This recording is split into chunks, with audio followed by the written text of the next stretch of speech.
Olá! Hoje a gente mergulha num cenário bem tenso, que é a emergência hipertensiva. Sabe, aquela situação com pressão lá nas alturas, tipo sistólica de 180 para cima ou diastólica de 120 para cima. E o ponto crítico, já com sinal de que algum órgão importante está sofrendo. Pode ser dor no peito, coisa no eletro, sintoma neurológico. E o medo ali, na hora, é o coração não aguentar, sabe? Risco de isquemia, porque ele está pedindo muito mais oxigênio. Exatamente. É uma corrida contra o tempo, mas, com controle. A gente precisa baixar essa pressão rápido, mas de um jeito seguro, né, para evitar um AVC, uma dissecção de aorta, um infarto. E aí entra o labetalol como uma das, opções importantes que a gente tem. Certo, labetalol, então vamos entender a mecânica dele. Como é que essa substância age? Onde ela mexe no corpo para conseguir controlar essa pressão toda? Olha, o labetalol é interessante porque ele tem uma ação assim mista. Ele é um bloqueador adrenérgico, mas não é seletivo só para beta como outros que a gente conhece.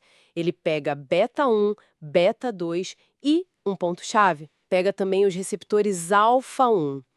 Vamos focar um pouquinho nesse bloqueio alfa 1 primeiro? Esses receptores ficam lá nos vasos sanguíneos, principalmente. Quando o labetalol bloqueia eles, os vasos relaxam, dilatam, tanto as arteríolas quanto as vênulas. Aí o que acontece? Cai a resistência para a passagem do sangue, que a gente chama de resistência vascular sistêmica, a RVS.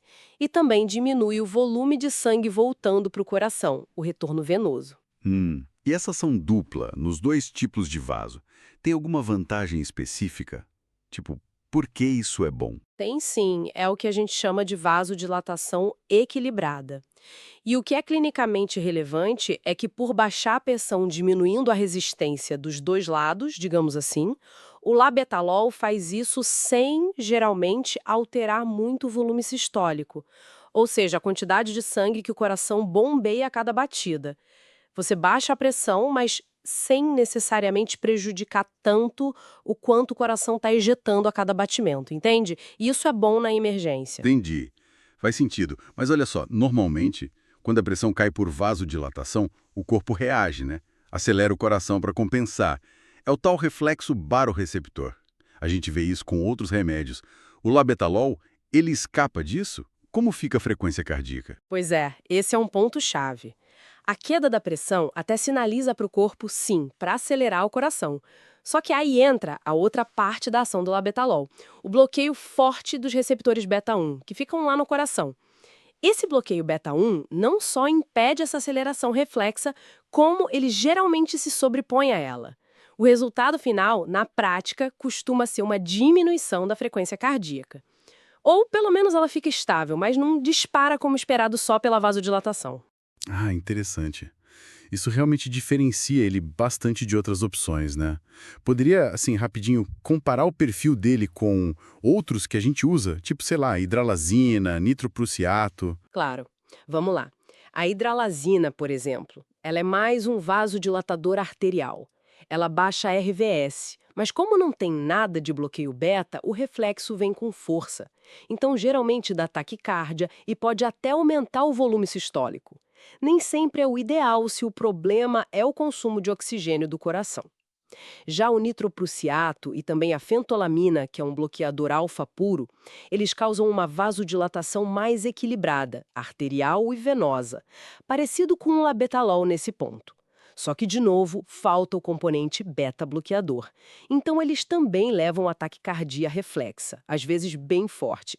Pode precisar de cuidado extra ou até associar outro remédio para controlar a frequência. E se a gente pensar num beta-bloqueador mais puro, tipo metoprolol venoso, ele é cardioseletivo, foca no beta 1, age mais baixando a frequência e a força do coração. Com isso, diminui o débito cardíaco e a pressão cai. Mas ele mexe pouco ou nada na vasodilatação periférica, na RVS. O labetalol, então, ele meio que junta as duas coisas. Baixa a RVS pelo alfa 1 e controla a frequência pelo beta 1. Perfeito, entendi.